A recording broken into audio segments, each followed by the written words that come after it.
आइए दोस्तों, हम एक क्वेश्चन है सुपरपोजिशन थ्योरम के थ्रू इसको सॉल्व करते हैं। जो इससे पहले हम बताए थे सुपरपोजिशन थ्योरम क्या है। उसमें हम ये बताए थे कि जब भी मल्टीपल सोर्स लगे हों किसी सर्किट में, करंट सोर्स लगे हों, कई सारे वोल्टेज सोर्स कई सारे लगे हों, और किसी पर्टिकुलर ब्रांच या रेजिस्टेंस में करंट की वैल्यू पूछा जाए, तो उस पर्टिकुलर ब्रांच या रेजिस्टेंस में जो करंट का मान है वो हम फाइंड आउट करने के लिए सुपरपोजिशन थ्योरम यूज करेंगे। इससे क्या है, इजिली करंट की वैल्यू पता चल जाएगी।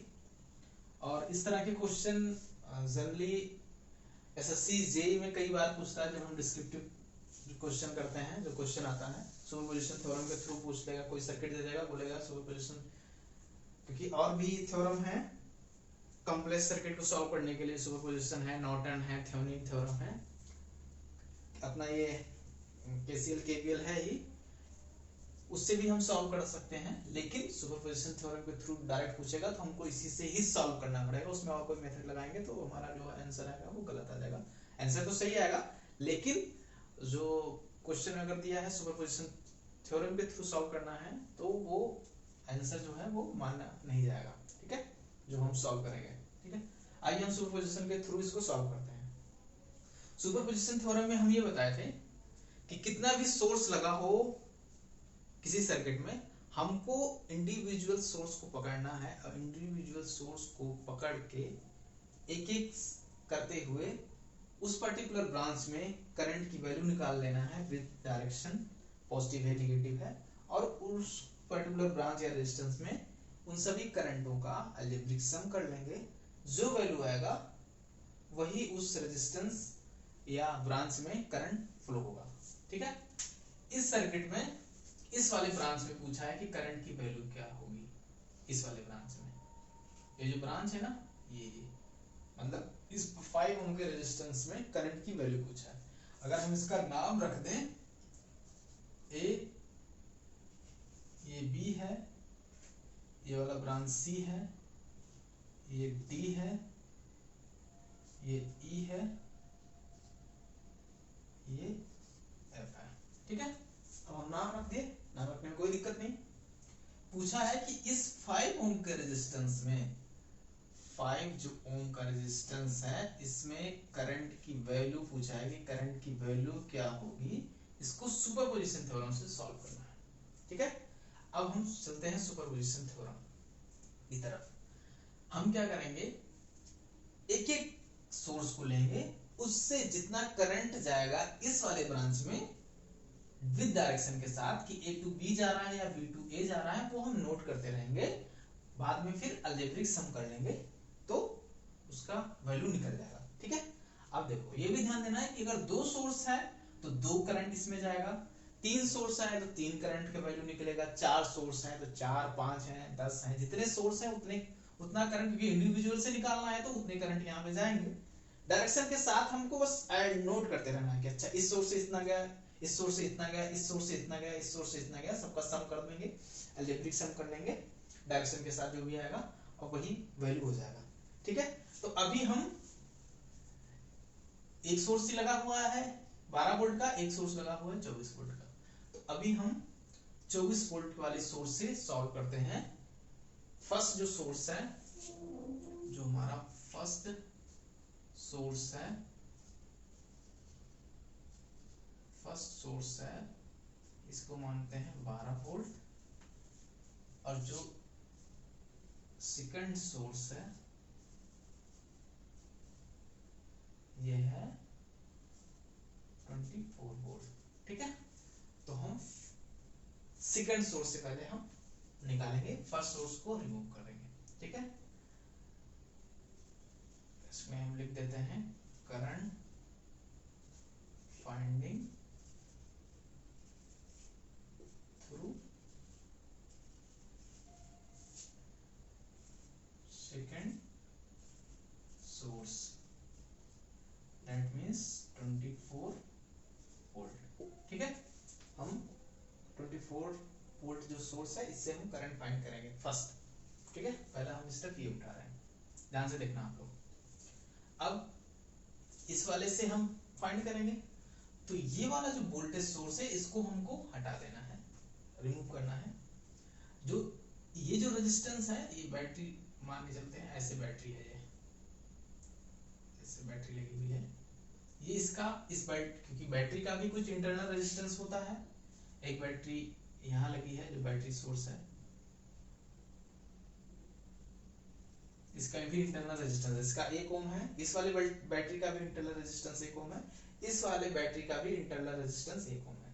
तो जब भी अब वोल्टेज सोर्स पे आ गए हम, वोल्टेज सोर्स को हमको हटाना है। इससे पहले वाली वीडियो में हम बताए थे कि वोल्टेज सोर्स को रिमूव करने के लिए सिंपल से क्या करना है, वोल्टेज सोर्स को हटा देना है और उसके जो दोनों टर्मिनल हैं उनको शॉर्ट कर देना है। ठीक है, अब बैटरी तो ये है, इसके साथ एक इंटरनल रेजिस्टेंस लगा हुआ है, तो हमको इंटरनल रेजिस्टेंस लगा रहने देना है, उसको नहीं हटाना है। केवल ये जो वोल्टेज सोर्स है इसको हटा देना है, इसके टर्मिनल T1 मान ले, T2 मान ले, इसको हमको कर देना है शॉर्ट। ठीक है, तो अभी हम सिंपल से क्या करेंगे, इसको हम हटा देते हैं।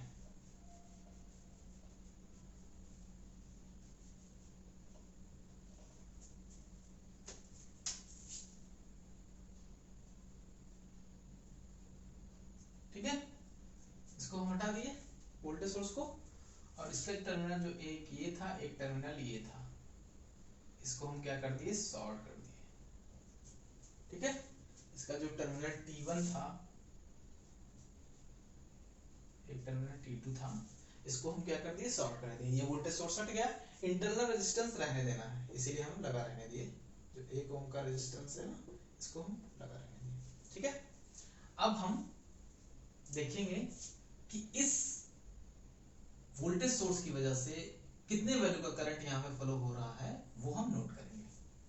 तो इस वोल्टेज सोर्स की कितने वैल्यू का करंट इधर जाएगा, उसको निकालने के लिए फिर से हम ओम्स साहब के पास पहुंचेंगे, ओम्स लॉ के पास। ओम्स लॉ बताता है कि V = I × R, R equivalent मान सकते हैं इसको। तो I निकालना है, तो I के लिए V/R इक्विवेलेंट। तो वोल्टेज हमको पता है, I निकालना, पहले I ही जाएगा फिर बटेगा, तो यहाँ भी हमें करंट ही निकालना है। तो V पता है 24 वोल्ट, R इक्विवेलेंट निकालना है पहले हमको। तो यहाँ फिर देखो, जो हम सीरीज और पैरेलल कॉम्बिनेशन बताए थे, सीरीज पैरेलल दोनों एक साथ बताए थे, वो बहुत इंपॉर्टेंट टॉपिक है, आप लोग पढ़ लीजिएगा, क्योंकि जब भी हम इस तरह के क्वेश्चन सॉल्व करेंगे तो उसमें हमेशा वो हेल्प करेंगे कि हमको कैसे सॉल्व करना है। ठीक है, अब हमको R इक्विवेलेंट निकालना ही पड़ेगा। R इक्विवेलेंट निकालने के लिए सिंपल सा हम देखेंगे, इधर आते हैं तो देख रहे हैं कि यहाँ पे जो करंट आएगा, यहाँ से करंट किसी वैल्यू का निकला, I वैल्यू का सपोज दैट अगर निकला, यहाँ पे I वैल्यू का करंट निकला, यहाँ पे इसको दो रास्ते दिखे, एक मान के चलो I1 दिखा, एक मान के चलो I2 दिखा। यहाँ से I आया, I1 इधर गया, I2 इधर दिखा, दोनों फिर यहाँ ऐड हुए, दोनों फिर ऐड होके फिर I इन हो गया इसमें। ठीक है, अब देखो, अब ये I1 इस 5 ओम के रेजिस्टेंस में और 1 ओम के रेजिस्टेंस में I1 सेम फ्लो हो रहा है, 5 ओम के रेजिस्टेंस में भी, 1 ओम के रेजिस्टेंस में भी, इसलिए ये दोनों रेजिस्टेंस क्या होंगे, सीरीज में होंगे। जब भी सेम करंट फ्लो हो रेजिस्टेंसों में, तो वो सारे रेजिस्टेंस सीरीज में होंगे। इसका मतलब सीरीज में हल करने के लिए जो सीरीज का क्या है कि हम क्या करते हैं, R इक्विवेलेंट निकालने के लिए R1 + R2 + R3, मतलब जितने भी रेजिस्टेंस हैं सबको हम क्या करेंगे, ऐड कर लेंगे। तो दो रेजिस्टेंस है यहाँ, एक ये, दोनों को ऐड कर लेंगे, तो 5 और 1 कितना हो जाएगा, 6। तो इस पूरे सर्किट की जगह इसको हम हटा के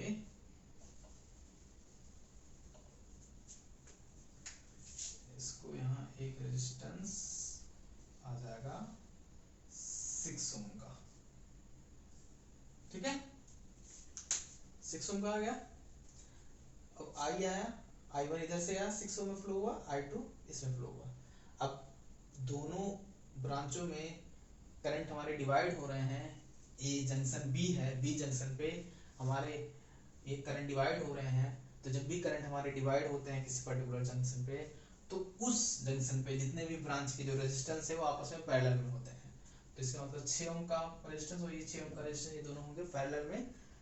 दो रेजिस्टेंस अगर पैरेलल में है तो उनको सॉल्व करने के लिए भी हम उसमें बताए हैं पिछले वाले क्वेश्चन में, आप लोग सर्किट वाले क्वेश्चन जरूर देख लीजिएगा। दो रेजिस्टेंस अगर पैरेलल में है तो सिंपल सा हम एक फार्मूला लगाते हैं आर इक्विवेलेंट निकालने के लिए, R1 into R2 divided by R1 plus R2। ठीक है, इस पे पुट कर देंगे तो 6 into 6 divided by 6 plus 6, 6 into 6 divided by 12, 6 कम 6, 6 दूनी 12, 2 3 6, 3 ओम आएगा। इसका मतलब इन दोनों रेजिस्टेंस जो पैरेलल में है उसके जगह हम 3 ओम लिख सकते हैं, जी जरूर लिख सकते हैं। इसको हम ये दोनों ब्रांच निकाल दिए और इसकी जगह हम रख दिए 3 ओम। ठीक है, अब फिर यहां से देख रहे हैं कि यहां से जो करंट फ्लो हुआ I, अब सेम करंट I होता हुआ इसमें चला गया, तब I 4 ओम के रेजिस्टेंस में, 3 ओम के रेजिस्टेंस में और खुद का जो इंटरनल रेजिस्टेंस है इसका 1 ओम, इन तीनों रेजिस्टेंस में I ही फ्लो हो रहा है। इसका मतलब ये तीनों रेजिस्टेंस हमारे क्या होंगे, सीरीज में होंगे।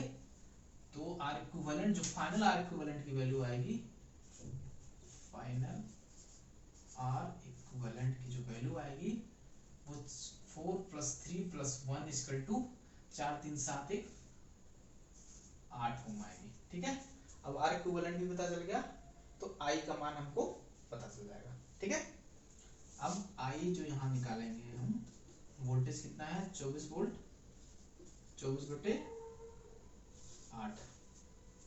ठीक है, तो 8 के 8, 8 3 24, यहाँ हमको निकल गया I पता चल गया 3 एम्पियर, I हमको पता चल गया 3 एम्पियर का फ्लो हो रहा है।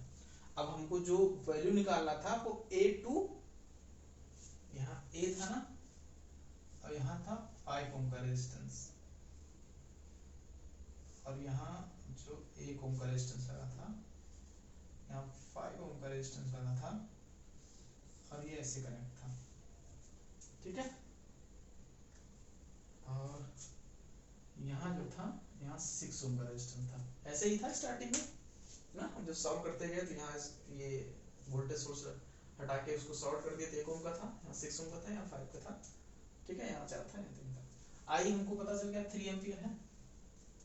अब I हमको पता चल गया तो यही 3 एम्पियर इस वाले ब्रांच में A B C D E और F है।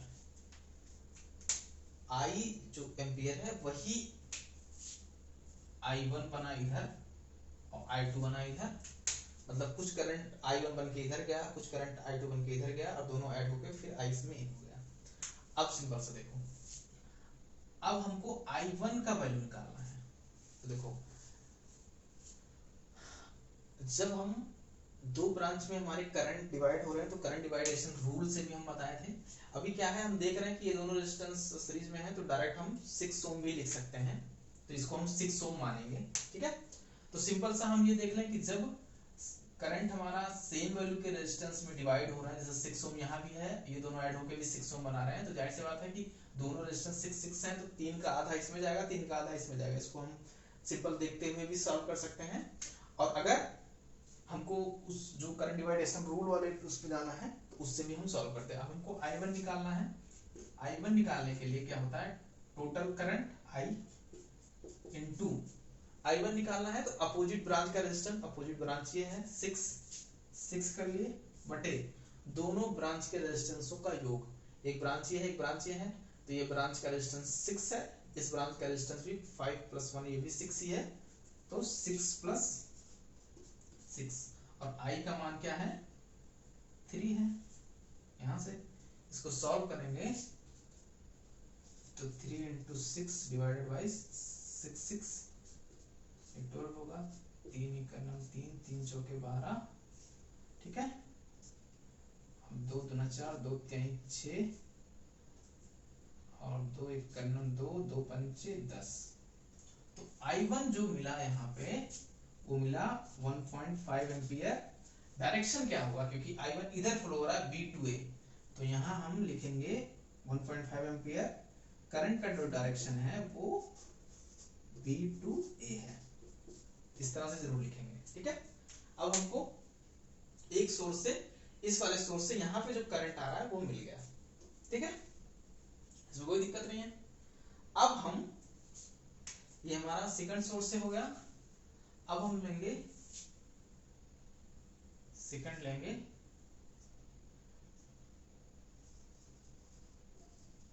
Current finding through first source. आप लोग इसको नोट कर लिए तो इसको मिटा देते हैं, बस ये लिखा रहने देते हैं I1 का मान, बाकी इसको सबको मिटा देते हैं।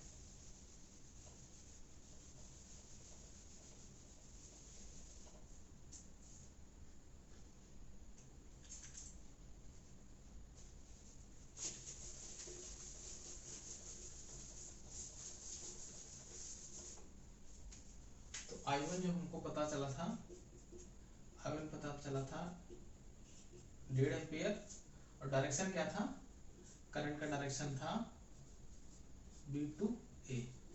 ठीक है, अब हमको फर्स्ट जो सोर्स है, फर्स्ट सोर्स यहाँ क्या था, फर्स्ट सोर्स था हमारा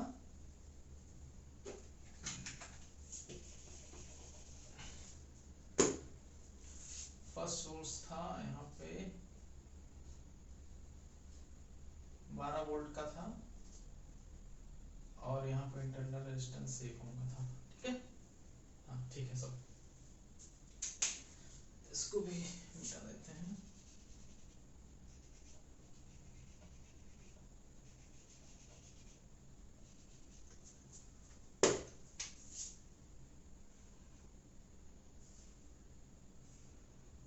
ठीक है, फर्स्ट सोर्स हमारा ये था, सेकंड सोर्स ये था, तो हम लोग सेकंड सोर्स से पहले निकाले थे। अब हम current finding through first source that is 12 volt से। ठीक है, अब 12 वोल्ट से निकालने के लिए सेकंड सोर्स को हम क्या करेंगे, रिमूव करेंगे। रिमूव करने का सेम मेथड है, वोल्टेज को हटा देंगे, इसका इंटरनल रेजिस्टेंस जो 1 ओम है इसको रहने देंगे। तो हम क्या करेंगे, इसका जो वोल्टेज है इसको हटा देंगे, और उसके टर्मिनल को क्या कर देंगे, शॉर्ट कर देंगे। ठीक है, और उसके इंटरनल रेजिस्टेंस को रहने देंगे। इंटरनल रेजिस्टेंस ये 1 ओम का है, इसको हम रहने दिए, और इसका टर्मिनल ये है, एक टर्मिनल T1 और T2, इसको क्या कर दिए, शॉर्ट कर दिए। इस तरह से हो गया। ठीक है, कोई दिक्कत नहीं है। अब यहाँ से हम करंट का डायरेक्शन देख लेते हैं। यहाँ से I करंट फ्लो हुआ, इस जंक्शन में पहुंचा, B जंक्शन पे, फिर इसको दो रास्ते दिखे, एक I1 दिखा, एक I2 दिखा। ठीक है, अब यहाँ भी हमको ओम्स लॉ आ जाएंगे कि I निकालने के लिए ओम्स लॉ हम लोग पढ़े थे, V equal to I into R। तो I निकालने के लिए voltage divided by R equivalent. तो वोल्टेज पता है 12 वोल्ट, हमको R इक्विवेलेंट निकालना है। ठीक है, तो R इक्विवेलेंट निकाल लेंगे। I2 देख रहे हैं कि I2 4 ओम के रेजिस्टेंस में और 1 ओम के रेजिस्टेंस में सेम है। ठीक है, सेम फ्लो हो रहा है, तो ये दोनों हमारे जो रेजिस्टेंस है वो सीरीज में होंगे। तो इसकी जगह हम एक वैल्यू लिख लेंगे, इन सबकी जगह हम लिख लेंगे एक वैल्यू जो आएगी वो क्या आएगी, एक वैल्यू जो आएगी वो आएगी 5 एम्पियर, नहीं 5 ओम। ठीक है, 5 ओम पता चल गया। ठीक है, अब देख रहे हैं कि यहाँ से जो करंट आया वो I2 I1 में डिवाइड हुआ, इसका मतलब दोनों रेजिस्टेंस पैरेलल में है। तो इसका हम दो रेजिस्टेंस अगर पैरेलल में है तो उसी पैरेलल के फार्मूले से सॉल्व कर लेंगे। तो यहाँ जो R इक्विवेलेंट निकलेगा, दोनों रेजिस्टेंसों का मल्टीप्लिकेशन होगा डिवाइडेड बाय, दोनों को हम ऐड कर लेंगे, 6 + 5, तो 6 × 5 = 30, ऊपर 30 होगा, और 6 × 5 = 11। ठीक है, 11 से इसको डिवाइड करेंगे तो 11 × 1 = 11, 11 × 2 = 22, 8 बचा, 0 लगेगा, तो 11 × 7 = 77, 3 बचा, फिर 11 × 2 = 22, तो 2.72 तक ही लेते हैं, ये आएगा। तो इन दोनों की जगह हम 2.72 रख सकते हैं। तो इन दोनों की जगह हम यहाँ रख दिए, इन दोनों की जगह हम रख दिए 2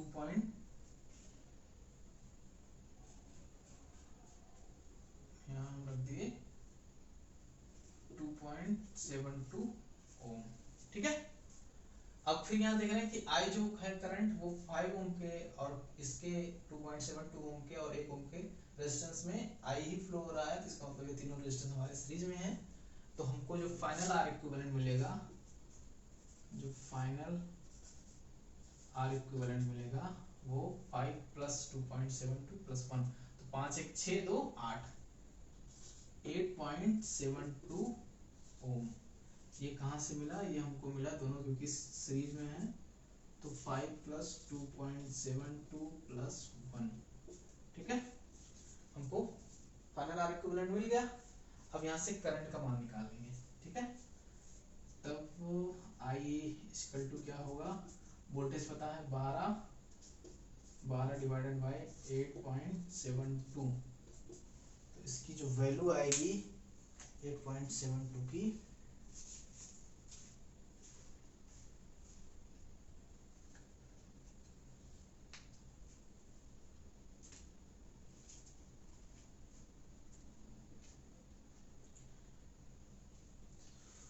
इसकी जो वैल्यू आएगी 1.375 एम्पियर। ठीक है, I की वैल्यू हमको पता चल गई, I की वैल्यू है 1.375 एम्पियर। ठीक है, अब देखो हमको इसी ब्रांच में तो निकालना था, ये B है, फिर क्या था, यहाँ था 4 ओम का रेजिस्टेंस लगा था, यहाँ क्या था, हम जो सॉल्व किए थे तो यहाँ था 1 ओम का रेजिस्टेंस, यहाँ 1 ओम का इंटरनल रेजिस्टेंस था, और यहाँ था 5 ओम का रेजिस्टेंस। ठीक है, अब हमको A to B वाले में ही फाइंड करना था 5 ओम के रेजिस्टेंस में, तो यहाँ सिंपल सा जो करंट I निकला वही सेम इसमें फ्लो हो रहा है, A to B वाले में सेम करंट फ्लो हो रहा है।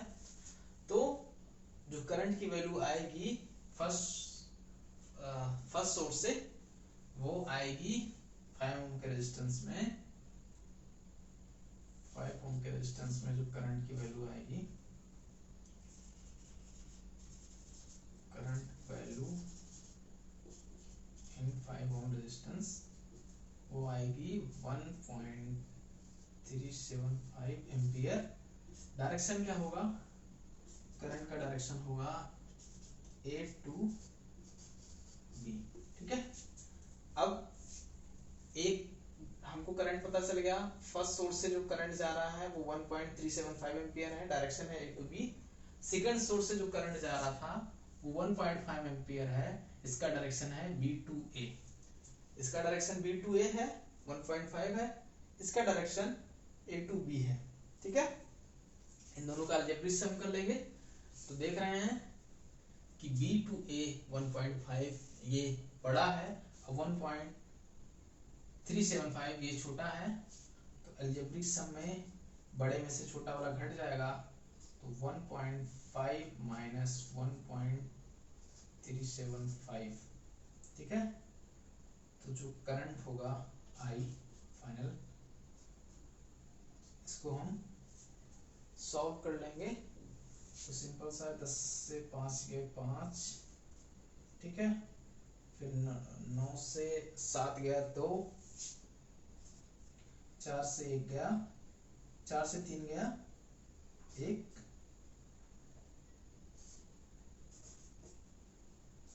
कितना आएगा 0.125 एम्पियर।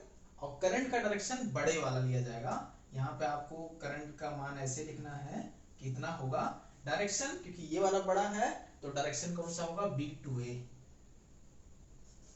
यहाँ लिखना पड़ेगा आपको B to A, करंट का डायरेक्शन ये, तब आपका आंसर सही होगा। यहाँ आपको लिखना पड़ेगा कि करंट का डायरेक्शन किधर से जा रहा है, B to A जा रहा है, मतलब बड़े से, क्योंकि बड़ा ज्यादा है तो जाहिर सी बात है बड़े की वैल्यू आएगी, तो बड़ा वाला कौन सा है जो B to A जा रहा है, B to A, तो यहाँ आपको लिखना पड़ेगा करंट का डायरेक्शन B to A, तब आपका आंसर सही होगा। ठीक है, आप लोग इसको नोट कर लीजिए, फिर और कुछ बताएंगे आपको।